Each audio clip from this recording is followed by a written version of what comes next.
بسم الله الرحمن الرحيم. هنتكلم دلوقتي عن كيفية عمل Corrective Work Order Corrective Maintenance Work Order أو CM Work Order. هنعمل لوجو إن للماكسيمو، هيفتح لنا شاشة الستارت سنتر من الليستة بتاعت المنيو من هنا.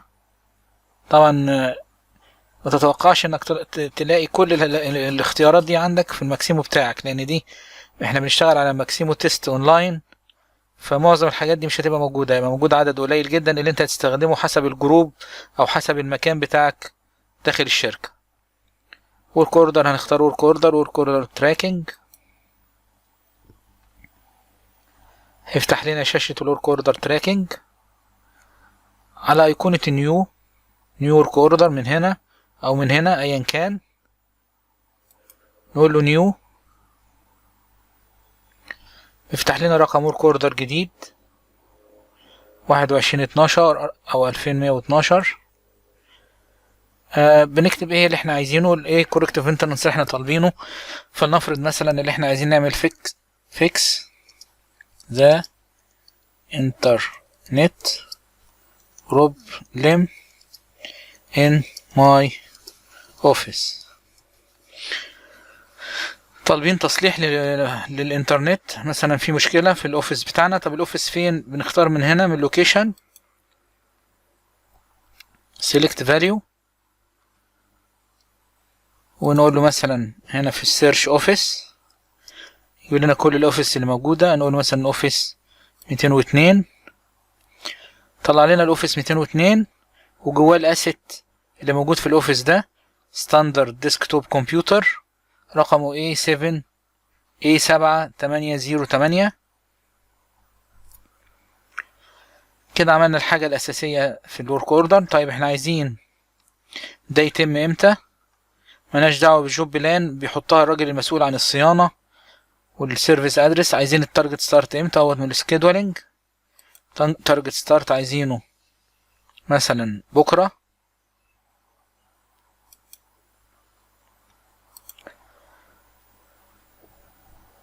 وننزل تحت كمان ونحدد الريسبونسابيلتي. السيرفيس جروب select value للسيرفيس جروب، عايزين السيرفيس جروب مثلا اللي هي facility او الاي تي، هنا موجودين اهم. information technology service، نختار الاي تي، ناس المسؤولين عن الاي تي. والسيرفيس select value يكونوا النتورك. لو انت مش عارف مين السيرفيس بالظبط اللي هيخدمك او يقدم لك الخدمة، بتختار السيرفيس جروب مباشرة من الاختيارات اللي احنا اخترناها. كده نتأكد ان كل حاجة دخلناها مظبوط، نسيف. فاحنا كده سيفنا الورك اوردر ونحطه في البوك مارك من الاكشن هنا add to book mark عشان نتابعه، يبقى زي المفكرة اللي موجود عندنا.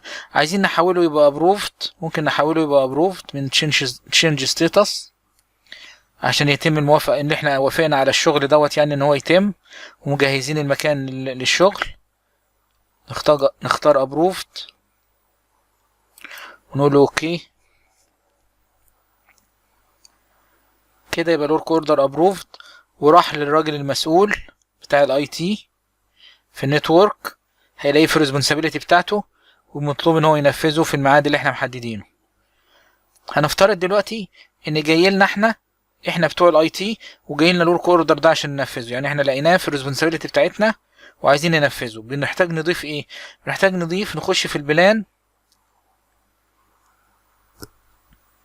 في البلانز هنا، ونضيف احنا محتاجين ماتيريال وعمالة قد ايه،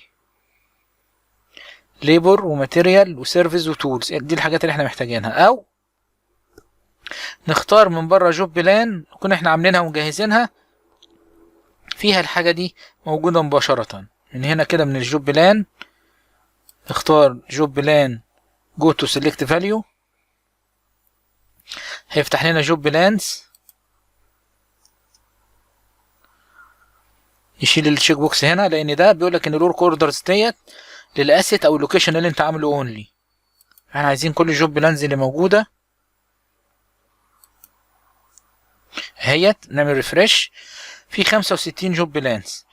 طبعا احنا مش عارفين انهي فيهم، ومفروض الراجل المسؤول هو اللي هيبقى عارف الرقم بتاعها واسمها، دول بتوع مينتنانس.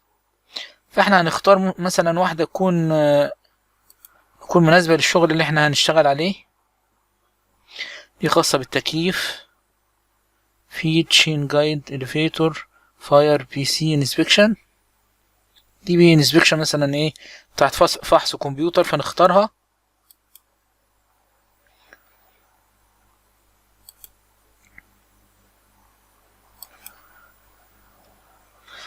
يقول لنا ان الفيلد جوب بلان ريد اونلي، عشان دي سي ام ورك اوردر. هنضيف احنا هنا في البلان الليبل والماتيريال والسيرفيس والتولز اللي احنا محتاجينها. في الليبل مثلا احنا محتاجين كرافت. افتكرت كده، تمام. الورك اوردر احنا عملنا له ابروفد، عشان كده هو مش هيقدر يخش يعدل اي حاجه ويضيف اي حاجه جواه، فلازم نعدل الابروف دي تبقى ويتنج ابروف. عشان بدل ما نكتب ده كله تاني هننزل تحت ونختار دبليكيت ورك اوردر اهو، يعمل لنا دبليكيت من ورك اوردر ده عشان يعمل منه ايه نسخه تانية. النسخه التانية هتبقى ويتنج ابروف. نحدد التاريخ بتاعها تاني بكره ان شاء الله، وهنا كل حاجه هتبقى موجوده زي ما احنا كاتبينها. هنخش على البلان ونضيف مثلا الليبل، عايزين كرافت الكتريك مثلا، او واحد الكتريكال. هما 68. احنا ممكن ندور على حد يكون كمبيوتر مثلا او اي تي. لا مش شيب اي تي، كمبيوتر كومب.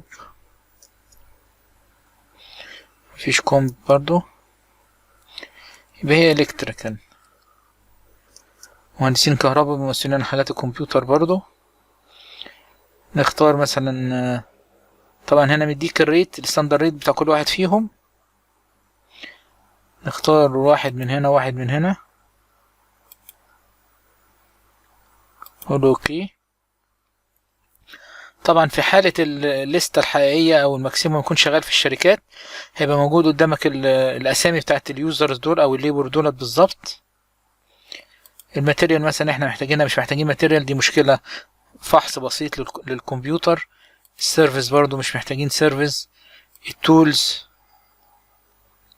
ممكن نعمل سيلكت تول لو في هاند تول.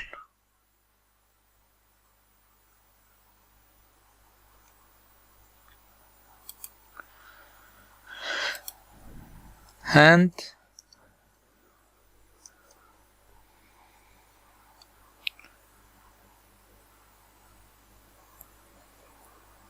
لا دي مش هاند تول.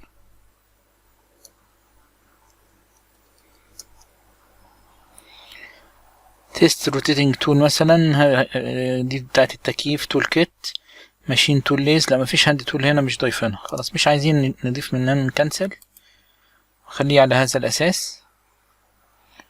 نرجع لوك اوردر تاني ونراجع اللي احنا دخلناه. تمام.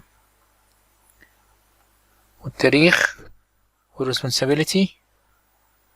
لو عايزين نسيب التليفون بتاعنا ممكن نسيب التليفون بتاعنا هنا، عشان لو عنده اي استفسار قبل ما يجي نحط له التليفون بتاعنا. لو احنا بالنيابة عن حد معين طالبين الشغلانة ديت بنكتبه في المكان ده كده، يبقى تمام. بعد ما ضفنا اللي احنا عايزين نضيفه في العمالة نسيف ونعمل تشينج الستاتس، المرة دي الابروف، ونقول اوكي. وكده الشغلانة هتتم وتتنفذ في المراحل اللي احنا شرحناها قبل كده من الورك اوردر تايب حسب الفلو شارت. هيمشي ابروفد وبعد كده بروجريس وكومبليت وبعدين كلوز. احنا هنفترض ان الشغلانة خلاص اشتغلوا فيها وتمت. هنخش على change status ونعملها in progress. تمام. اتأكدنا من كل حاجة والماتيريال تمام والمخزن مش محتاج رول كوردر في اي حاجة. ممكن من ان بروجرس مباشرة نعمل كومبليت او نعمل كلوز، بس الاحسن ان احنا نعمل كومبليت عشان زمن الكومبليت بيتحسب معانا في حاجات بعد كده. لو تعودنا عليه في البريفنتيف مينتنانس بيحسب من زمن الكومبليت بتاع الورك اوردر. كده بقى كومبليت. لو قفلناه خالص يبقى كلوز. وده اخر ستاتس موجودة معانا. يبقى كده عملنا الورك اوردر وتمت الشغلانة وعملنا له كلوز وكده تمام. شكرا، نشوفكم في المحاضرة الجاية ان شاء الله.